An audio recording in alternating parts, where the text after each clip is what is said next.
এগুলোই বাংলাদেশে আছে। তো তারা তো এই নড়াচড়াগুলো বুঝতে পারে। শেখ হাসিনা ভারতে কিভাবে আছে, স্বরাষ্ট্রমন্ত্রী আসাদুজ্জামান খান কামাল কিভাবে ভারতে আছে, এগুলো তো মানুষজন বুঝতে পারে। পশ্চিমবঙ্গে মমতার মতো সরকারকে হটিয়ে দিল, এখানে আওয়ামী লীগ গুরুত্বপূর্ণ ভূমিকা পালন করেছে। এগুলো তো আওয়ামী লীগের নেতাকর্মীরা বুঝতে পারে। এই যে শুভেন্দু সারাক্ষণ শেখ হাসিনাকে দিদি দিদি বলছে, এগুলো তো বুঝতে পারে। এই বুঝতে পারার কারণে এই যে আওয়ামী লীগের লোকজন গত 15 দিন ধরে তাদের অ্যাক্টিভিটিস মারাত্মকভাবে বাড়িয়ে দিয়েছে। এখন তারা প্রকাশ্যে মিছিল করে, মুখে মাস্কও পরে না, পুলিশের সামনে দিয়ে তারা মিছিল করে, কোনো কোনো জায়গায় পুলিশকে তাড়িয়ে দেয়। এবং যে ঘটনা নোয়াখালীতে ঘটেছে, ও মাই গড! মাইকে, এটা কি মসজিদের মাইক না কোন মাইক আমি বলতে পারবো না, মাইকে ঘোষণা দিয়ে তারপরে বিএনপির লোকদেরকে ছেঁচা দিয়েছে। আচ্ছা, এই ঘটনাটা তো মিথ্যা না, গল্প না। মাইকে ঘোষণা দিয়ে বিএনপির লোককে ছেঁচা দিয়েছে সমস্ত জাতীয় দৈনিকের সাথে। এই যে আওয়ামী লীগের মিছিল, ছাত্রলীগের মিছিল, যুবলীগের মিছিল যেভাবে রণ উন্মাদনা নিয়ে, যুদ্ধংদেহী ভাব নিয়ে রাজপথে নেমেছে। আসসালামু আলাইকুম রহমতুল্লাহি ওবরকাতুহু। সম্মানিত দর্শক, আওয়ামী লীগের মিছিল থামছে না। কোনো অবস্থাতেই ছাত্রলীগকে ভয় দেখানো যাচ্ছে না। যুবলীগ, স্বেচ্ছাসেবক লীগ, মহিলা আওয়ামী লীগ থেকে শুরু করে আওয়ামী লীগের যে অসংখ্য সংগঠনগুলো রয়েছে দেশে এবং দেশের বাইরে, মনে হচ্ছে মৌমাছির চাকের মতো, কিংবা বল্লা। আমরা গ্রাম বাংলায় যেভাবে মানে মৌমাছির চেয়ে একটু মোটা তাজা, কিন্তু ভীষণ ভয়ঙ্কর, আমরা সেগুলোকে বল্লা বলি, কালো কালো বল্লা। অনেকে এটাকে কি ভৌমর বলে, এরকম কিছু একটা বলে ঢালে আর কি। তো ওইরকম ভৌ ভৌ আওয়াজ করে চারিদিক থেকে যেভাবে জলে স্থলে অন্তরিক্ষে আওয়াজ তুলছে, আওয়াজের পরে আবার অ্যাকশনে যাচ্ছে, রিয়াকশনে যাচ্ছে, পাল্টা অ্যাকশনে যাচ্ছে, এবং সব অভিনব ঘটনা। আইন শৃঙ্খলা রক্ষাকারী বাহিনী থেকে শুরু করে রাজনৈতিক যারা নেতৃবৃন্দ রয়েছেন, তাদের সবাইকে অপ্রস্তুত করে দিচ্ছে গত 2 বছর ধরে ক্রমাগতভাবে। যেভাবে আওয়ামী লীগের পতন হয়েছে, যেভাবে আওয়ামী লীগের লোকজন দেশ ছেড়ে চলে গেছে, আমি এখন আর পালানো বলতে সাহস পাচ্ছি না। তারা দেশ ছেড়ে চলে গেছে, তাদের ইচ্ছা হয়েছে, তাদের ভালো লেগেছে, কিংবা তাদের একটু 17 বছর একটানা দেশ তারা চালিয়েছে, এরপর একটু রেস্ট দরকার ছিল। ক্ষমতার যে গুরুদায়িত্ব এত বেশি যে বাংলাদেশে আসলে কেউ কখনো কাউকে ছুটি দেয় না। ইউরোপ আমেরিকাতে ছুটি দেয়, কিন্তু বাংলাদেশে রাজনীতিতে ছুটি দেয় না। এই জন্য 17 বছর ক্রমাগতভাবে দেশ এবং জাতির কল্যাণে দায়িত্ব পালন করতে করতে তারা ক্লান্ত হয়ে পড়েছিল, বিধ্বস্ত হয়ে পড়েছিল। তো তাদের একটা লেজার দরকার ছিল, বিরতি দরকার ছিল, এনজয়মেন্ট দরকার ছিল, বাতাস পরিবর্তনের দরকার ছিল। এই জন্য হয়তো তারা অনেকে বিদেশে গেছেন, গ্রাম ছেড়ে ঢাকায় এসেছেন, ঢাকা ছেড়ে চট্টগ্রাম গিয়েছেন, চট্টগ্রাম ছেড়ে কুমিল্লা গিয়েছেন, টেকনাফ, উখিয়া, তেঁতুলিয়া থেকে কোনো কোনো লোক হয়তো সিলেট চলে গেছেন, তামাবিল চলে গেছেন। তো এই যে মাইগ্রেশন, এই মাইগ্রেশনের মধ্যেই তারা ক্রমশ যেন মনে হয় চাঙ্গা হয়ে উঠছেন। তাদের বুদ্ধিশুদ্ধি খুলে যাচ্ছে, তাদের সাহস বেড়ে যাচ্ছে। বিশেষ করে প্রতিপক্ষকে ভয় দেখানোর জন্য তাদের যে সকল কথাবার্তা, চিন্তা করুন আমাদের মহামান্য সাবেক প্রধান উপদেষ্টা জনাব ডক্টর মোহাম্মদ ইউনূস। তো এই ভদ্রলোক এমনি ভীতু টাইপের মানুষ। তারা যারা কাছে থেকে তাকে যারা চেনেন তারা জানেন যে আসলে তিনি কখনোই সাহসী মানুষ ছিলেন না।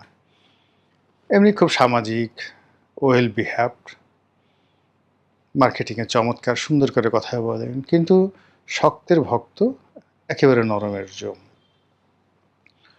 তো এই মানুষটি যখন রাষ্ট্র ক্ষমতায় বসলেন, তখন শেখ হাসিনা প্রায় প্রতিদিনই আমি চলে আসব, আমি এখন ঢুকছি, আমি সীমান্তের খুব কাছাকাছি আছি, মানে অ্যাজ ইট ইজ মনে হচ্ছে বেনাপোলের ওপারে আছে, তামাবিলে আছে, সিলেটের তামাবিলে আছে, কিংবা ত্রিপুরার যে সীমান্ত, আমাদের যে কুমিল্লা, আগরতলা এই সীমান্তের খুব কাছাকাছি তিনি আছেন, যেন মুহূর্তে ১ ঘন্টার মধ্যে ঢুকে যেতে পারেন। কয়েকবার তো এমন অবস্থা হলো যে ইউনূস জামানাতে যে কয়েক লাখ লোক কুমিল্লাতে জড়ো হচ্ছে এই কারণে যে আপা ঢুকে পড়বেন। আবার বলা হলো যে না, তিনি ফেনী সীমান্ত দিয়ে তিনি ঢুকবেন। কেউ কেউ বললেন বেনাপোল সীমান্ত দিয়ে ঢুকবেন। আপনি বুঝার চেষ্টা করেন যে এইগুলো শুনতে কি খারাপ লাগে। এগুলো শুনে শুনে ডক্টর মোহাম্মদ ইউনূসের অবস্থা কতটা খারাপ হয়েছে। ভদ্রলোক এমনি খুব দায়িত্ববান মানুষ। তার স্ত্রী অসুস্থ, তাকে তিনি নিজের হাতে খাওয়ান। তার স্ত্রী তাকে ছাড়া আর কাউকে চেনে না। অন্য কোনো মানুষ তার কাছে গেলে, তারপরে খাওয়া দাওয়া করাতে গেলে সে কাণ্ডজ্ঞান হারিয়ে ফেলে, ভাঙচুর করে।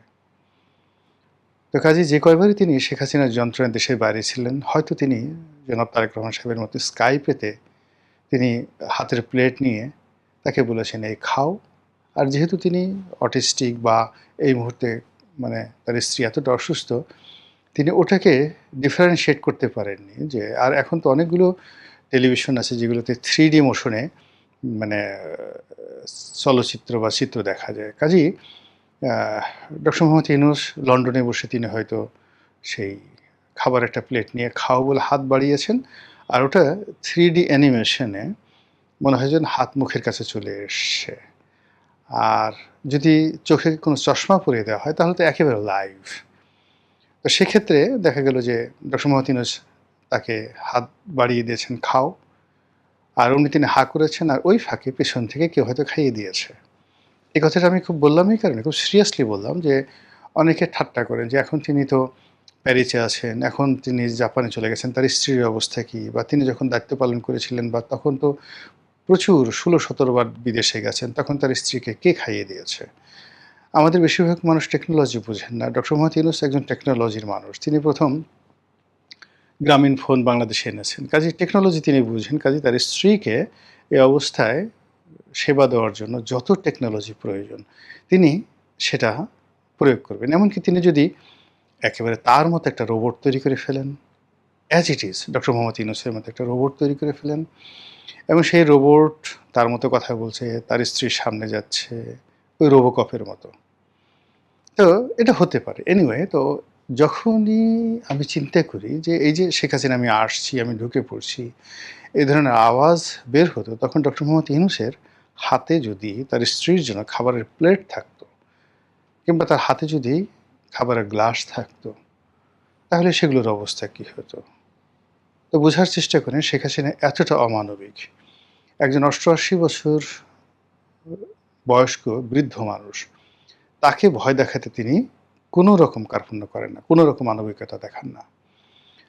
এইভাবে তিনি তার নিজের দুষ্ট বুদ্ধি, তার দলে যে সকল নেতা আছেন, বিশেষ করে যারা লড়াই সংগ্রামে তার পরীক্ষিত, যেমন বাহাউদ্দিন নাসিম, আলাউদ্দিন নাসিম, জাহাঙ্গীর কবির নানক, তো ওনারা সবাই রাজপথে বিভিন্ন সময় শেখ হাসিনার নানা হুকুম পরিকল্পনা বাস্তবায়ন করতে একেবারে সিদ্ধহস্ত।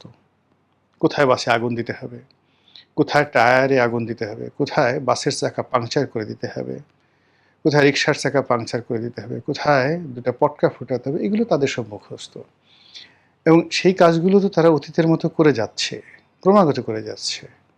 আবার এগুলো ইন্টারনেটে ছড়িয়ে দিচ্ছে, চারিদিকে একটা হাহাকার পড়ে যাচ্ছে, ভয় ভীতি ছড়িয়ে যাচ্ছে। এবং এর সঙ্গে নতুন নতুন মানে যে ঘটনাটা ইউনূস জামানাতে হয়েছিল, একটা মিছিল হচ্ছিল মানিক মিয়া এভিনিউতে, সংসদ ভবনের সামনে। তো সেখানে পুলিশের সামনে দিয়ে মিছিল করে করে যাচ্ছিল। পুলিশ তো বুঝতে পারেনি মিছিলের পেছনে ১০০-১৫০ হুন্ডায় সশস্ত্র আওয়ামী লীগের ক্যাডাররা ছিল। পুলিশ ১০-১২ জনকে ধরেছিল মিছিল থেকে। অমনি একেবারে বল্লার মতো, এবার ওই যে আমি যে প্রথমে বললাম বল্লার মতো ভো করে উড়ে এসে পুলিশগুলোকে এমনভাবে ঘেরাও করে ধরলো, পুলিশ ছেড়ে দে মাকে দেবাসি, ওই ১০ জনকে তো সে দিলই, এমন দৌড় দিল সেই ভো দৌড়ে, মানে চারিদিকে একটা হৈ হৈ রই রই রব পড়ে গেল। এই হলো অবস্থা। তো সেটা এই নির্বাচন সময়ে ৩ মাসের মতো মোটামুটি অফ ছিল ডিসেম্বরের শেষ সপ্তাহ থেকে ইলেকশন পর্যন্ত। এই কারণে ওই সময়টাতে আওয়ামী লীগ, শেখ হাসিনা এরা সবাই খেলেছে। এখন তারেক রহমান সাহেব ক্ষমতায় আসার পর তার সাথে নেগোসিয়েশন করার জন্য হোক, তাকে ভয় দেখার জন্য হোক, জামাতের সঙ্গে বন্ধুত্ব করতে হোক, বা জামাত বিএনপির মধ্যে অন্তর্ঘাত দ্বন্দ্ব সংঘাত সৃষ্টি করার জন্য হোক, হোয়াট এভার মেবি, তিনি কতটা ইফেক্টিভ আপনি চিন্তা করুন।